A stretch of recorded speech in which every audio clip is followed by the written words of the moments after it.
Well met by moonlight, dear ones.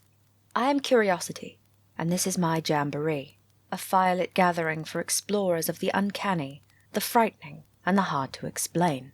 It is October, dear ones, and that can mean only one thing. The pumpkins are getting spicy, and the long chilly evenings are starting to feel haunted. Tonight, we spin tales of neighbors with a dark secret, Halloween pranks gone wrong, and couriers with a mysterious agenda. So settle in by the crackling fire, lean in close, reset your Ouija board, and let's begin. Our first story is from r/creepy encounters, shared by TeaTimeAtThree. To give a little context, I used to work at an apartment complex. As a result, I've had my fair share of creepy encounters. Most residents keep to themselves and don't cause issues, probably about 95%. But the other 5% took up almost all my time. Isaac was one of the 5%. When he first rented his apartment, he definitely had stoner vibes, but he was nice enough and passed his background check. Almost immediately, however, he started causing issues. The lady next door complained she could smell his smoke constantly. The guy downstairs complained he could hear his stereo all hours of the day and night. Another resident accused him of following him home one night. The police were regularly there breaking up fights between him and his girlfriends. We caught him hiding 2 large dogs in his apartment, and he regularly let them run loose, which ultimately resulted in another dog and 2 people getting attacked. He accidentally discharged a gun in his apartment once. Needless to say, he caused a lot of issues. At first, he was very apologetic and said he would make an effort to remedy the problems. But things kept getting worse, and after a year of weekly calls or notices from the office, he eventually became standoffish. One morning I received a call from Isaac letting me know he'd broken up with one of his girls, and she wouldn't leave the apartment. He asked me to personally come up and remove her. I'm a small woman, so even if I wanted to take the risk, I physically wouldn't be capable of wrestling an angry woman out of his apartment. I suggested he call the police. He then asked if I could make a maintenance man come up and remove her. I offered to call the police on his behalf, but Isaac said he didn't want to involve them, and hung up. A few hours later, Isaac came down to the office with a jump drive and said he needed to print out a 50-plus page document. Residents weren't technically allowed to use our office printer, but on the rare occasion someone asked to, I usually didn't say no. It was an easy way to build good rapport. But between Isaac becoming such a problem tenant, and how large his document was, I told him I couldn't print it. I gave the excuse that our paper, toner, print history was monitored, and we'd get in trouble for printing such a large document out for him. Not liking my answer, he started screaming about how it was bullshit. He accused me of being useless, bringing up my refusal to fight his ex, and power tripping. He called me a fucking bitch multiple times, and said someone needed to bring me down a peg. I was pretty over him at this point, and told him that if he was going to behave like a child, that he needed to leave. He told me I couldn't make him. Bluntly, I told him he would leave, or I would call the police and have him removed.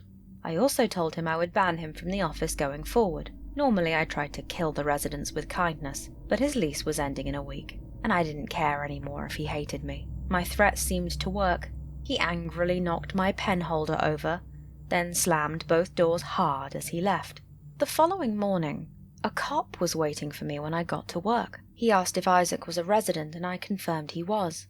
The officer explained that a body had been discovered the day before, and Isaac was their prime suspect. He was the last person to text the teen, asking him to meet him where his body was found. Shortly after the message, the police believed Isaac had been paid to kill him based on the timing of the text, and when the body was discovered, Isaac would have had to have left my office and gone directly there. Ultimately, the police wanted to use Isaac's move-out day as an opportunity to try and catch him. To nobody's surprise, he didn't show up. When I walked into his apartment to inspect for damage, there was a lot. I found a bank receipt from the day of the murder. Someone had wired him $17,000. I thankfully never saw Isaac again.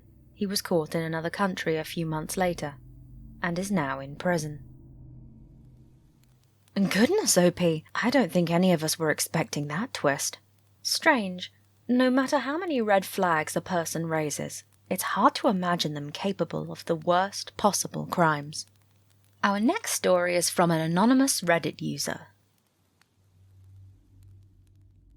With Halloween coming up, I was reminded of this encounter which still haunts me to this day. This story is long, but I think it goes to show how seemingly fun and innocent decisions made when you were a kid can put you in danger. This happened when I was a freshman in high school on Halloween night. My friends and I weren't quite at the point in high school where we would have any sort of Halloween party to go to, and we were too cool to go trick-or-treating, of course. We were a tight-knit group of 5 girls. We'd grown up together since we were babies, and we lived in a rural town outside of city limits. To set the scene, this is a very remote, woodsy area. One of my friends, let's call her T, her parents raised chickens and had about 50 acres filled with chicken houses, which we would often explore on her 4-wheeler after school. The build-up to this night was filled with adrenaline and methodical planning. In our small town, one of the more thrill-seeking activities was to do what we call rolling yards. If you're not from a southern or rural area, this is basically throwing rolls of toilet paper up into trees so that streams of toilet paper hang down. Classic prank. Rolling yards. Had a crush on a guy from class? Rolling yards. Girl drama revenge? Rolling yards. It's hard to explain the kind of adrenaline that you get sneaking down a rural 2-lane road in the pitch black, turning down a long gravel driveway, threatening the group's lives if they make a sound. If you get caught, your parents find out. And maybe worse, you're stuck cleaning up the mess the next day. So my friends and I decided 2 weeks prior to this night that we were going to go on a Halloween rampage. And specifically, we were going to go roll the creepy house right down the rural road my friend T lived on. This house had been a big scare story between my friends and I for years. We would go on afternoon walks after school and pass by it often. No one ever came in or out of the house. But T's parents told us that a man lived there that was a bit of a creep. She gave us strict warning to stay away from the area. Looking back, T's mum worked in law enforcement, and she probably had much more sinister reasons for us to stay away than she told us at the time. Of course, the night would go as such. T's older sister, B, who was 17 at the time, would drive us to the local Walmart after T's mum and dad went to bed. B was the kind of cool older sister who was in on our shenanigans and thought it was fun to chaperone us when we were doing crazy things. All 5 of us loaded up in the back seat of B's car, piling onto each other's laps, blaring our favourite 2000s hip-hop songs and flying down the 2-lane curvy road. A scary thought in and of itself at this point in my life, but nothing happened, thank the Lord. We parked in the near-empty parking lot of the store around 11:30 and made our way towards the toilet paper aisle. Hyped up on pure adrenaline, we filled 2 shopping carts completely full of the 99-cent rolls of toilet paper, snickering to ourselves as the clerk eyed us suspiciously while checking us out. We ran, giddy, back to B's car, popped the trunk and threw the loads of toilet paper into the trunk. On the way back towards T's town out of city limits, we turned down the music to discuss the play-by-play of the attack. B would park down a dirt road that led to some cow pastures about a mile from the man's driveway. We will call him Mr. S, to wait on us. The 5 of us would split into teams, walking along the edge of the woods by the road quietly, in the event that a car would pass so that we could drop to the ground and hide. We filled our arms full of rolls of toilet paper and headed towards the long gravel driveway of Mr. S, the adrenaline practically beating out my eardrums, the crickets in the background screeching in synchronicity. We make it about 10 yards from the entrance of the driveway and unload the toilet paper we'd carried, then quietly made our way back towards B's trunk to get the next load of toilet paper. Once all the toilet paper was piled into our checkpoint location at the edge of the woods by the entrance, we each grabbed 4 rolls and went into the woods along each side of the gravel driveway to creep towards the house, all whispering to each other to shut up, shh, dude, shut up, we're gonna get caught if you don't stop, etc. We finally see the faint light coming from the side of the house by Mr. S's garage, and it was the most terrified I'd ever been. Not only was this house 1,000% creepier in this moment than when we walked past it during the day, but the thought of getting caught by the man we were specifically told to stay away from was nauseating. T, the bravest and most rambunctious of the bunch, decides to make a beeline towards the garage while walking through the edge of the woods, and we watched her in pure shock. She stood near the woods, peeking out, and motioned for us to make our move, confirming that no lights in the house were on, and Mr. S was 99% likely asleep inside. I stood, frozen, scared I would pee my pants if I moved, but I was ushered along by another girl, who pointed to a tall oak at the front of Mr. S's house, which was the worst location imaginable. I decided my teammates were worth it. I ripped open a pack of toilet paper and hurled it up towards the sky, towards the highest branch on the tree, watching the stream of white paper fly down and catch the wind. Soon streams of white were falling out of every tree surrounding the house, and we were getting very cocky and even more fearless the longer we attacked.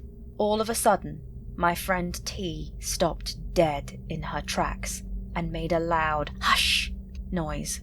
I stopped, hiding behind a tree, my heart literally in my throat, as I now saw what looked like lights turning on from inside the house.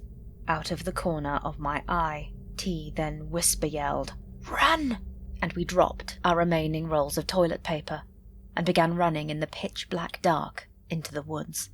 Another girl in the group tripped and fell on a branch behind me. I turned to help her up when I heard it. Several gunshots rang loudly from near the house, and Mr. S was yelling maniacally into the woods. "You assholes think you're funny? Not so funny when I find you." We kept running, all crying, wheezing from the adrenaline and speed in the night, towards the entrance of the driveway. We were about to reach the entrance when we heard something even worse than gunshots, the sound of a diesel truck engine coming down the driveway slowly. We went as deep into the woods as we could without notifying him we were hiding, and stood silently with our hands over our mouths as not to make a noise. Mr. S stopped his truck about 30 yards away and turned off his engine. It was totally silent. I could see him from where I stood, and he had a shotgun over his shoulder as he walked towards the opposite side of the driveway, clearly looking and listening intently. In that moment, I truly thought we were going to be found and killed. No one except for B knew where we were. Our parents were all asleep. She was a mile down the road, oblivious in her car.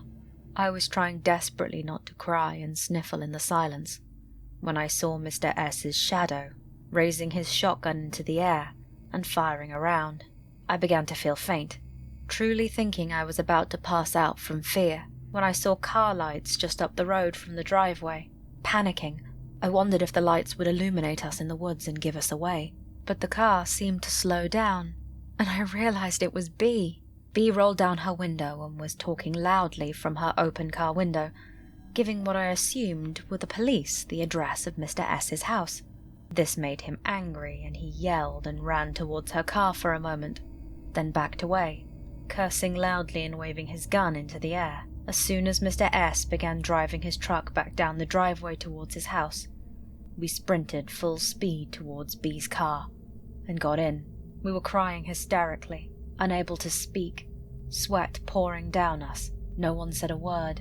We cried all the way back to T's house, showered, and I could hear sniffles and crying all throughout the night into the morning.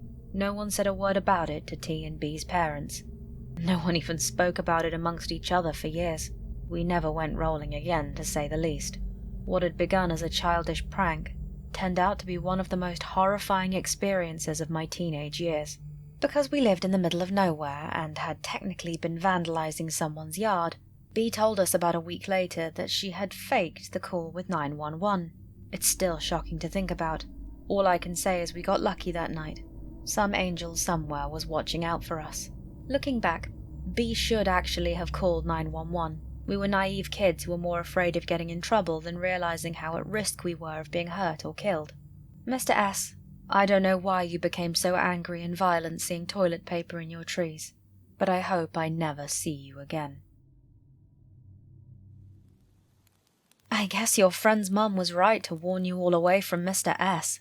I have to say, though, of all the reasons to threaten intruders with a gun, to say nothing of actually firing it, a bit of toilet paper in a tree doesn't quite seem like one of them. Our last story was sent in by Shirley Knot. We appreciate pun names around here, so dear ones, if you decide to send in a story for me to read, do take note. I pretty regularly use a service that used to be called My Hermes. For those who don't know, it's a courier company that does door-to-door delivery. I use it for a lot of my business. I run a shop on Etsy selling various knitted goods. Anyway, if you use it as often as I do, you start to see the same few drivers show up. Some I know by name, others are pretty brusque and just show up, grab boxes and away. Fine by me, we all have things to do. There's one I haven't seen for a while, and I'm pretty glad. Never knew his name, but he was an older guy, I want to say 50s, maybe 60s. Always wore the same sort of birdwatcher vests, with all the pockets and faded tartan shirts. He was definitely on the unsociable side. Again, fine. But things got weird after I'd seen him maybe half a dozen times. One day he showed up, it was tipping down with rain, but he didn't have a hat or umbrella, and he knocked.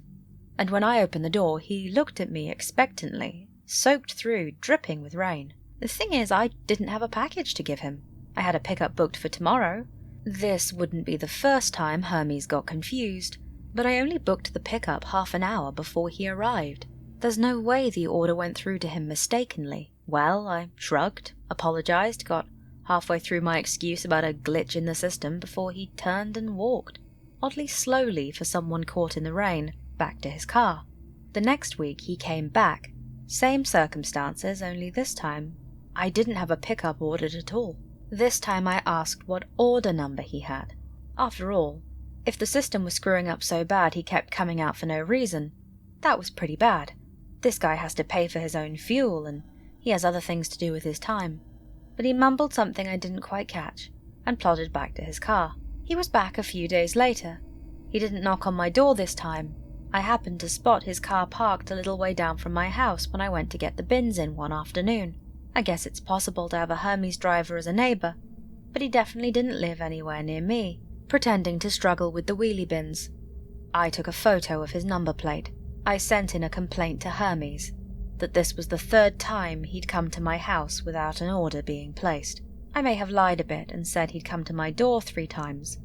While this wasn't true, I felt sure that if I said I saw his car nearby, they wouldn't take it seriously. Anyway, they told me they'd investigate, and I never heard anything officially beyond "the matter has been dealt with." Here's the thing. This was a year ago, and I haven't seen the man since. It's so long ago that the company's changed its name. If he was a stalker, why would being sacked by Hermes stop him stalking me? And if he wasn't, why did he keep showing up? It's actually weirder that he didn't come to my door the 3rd time. That tells me he didn't just have a mistaken pickup order. My guess is after all this time I won't see him again. I still use the company to send my goods out, and I'll admit, every time there's a knock at my door I tense up a little bit. So far so good, and fingers crossed it stays that way. The sun is rising, and the dew isn't quite cold enough to become frost. The jamboree is at an end once more. My thanks to everyone who sent in stories or gave me permission to narrate theirs. If you're interested in more strange and spooky tales, as well as looking at more of my videos, you might want to check out a podcast called Blame It on the Aliens, which is made by one of my viewers. I don't have anything to do with making it, and they haven't sponsored me, but I've been enjoying it enormously, and I think you will too. I recently had to take a long journey, and it made the hours melt away like butter on crisp hot toast. You can find it on Spotify, Apple, or anywhere podcasts can be found, and I've popped some links to it in the description of this video. Remember, I upload new stories on Mondays and Fridays, so be sure to subscribe and click the bell icon so you don't miss out. If you have any thoughts about the stories I've narrated, why not leave them in the comments below? And don't forget, if you enjoyed your time by the fireside, to help the like button carve a new paddle for its canoe. If you'd like a story of yours narrated, I have a submission form linked in the description, and I would love to learn more of your curious experiences and unexplained happenings. I will see you soon, dear ones, and until then, may your nights be dark and your dreams just a little curious.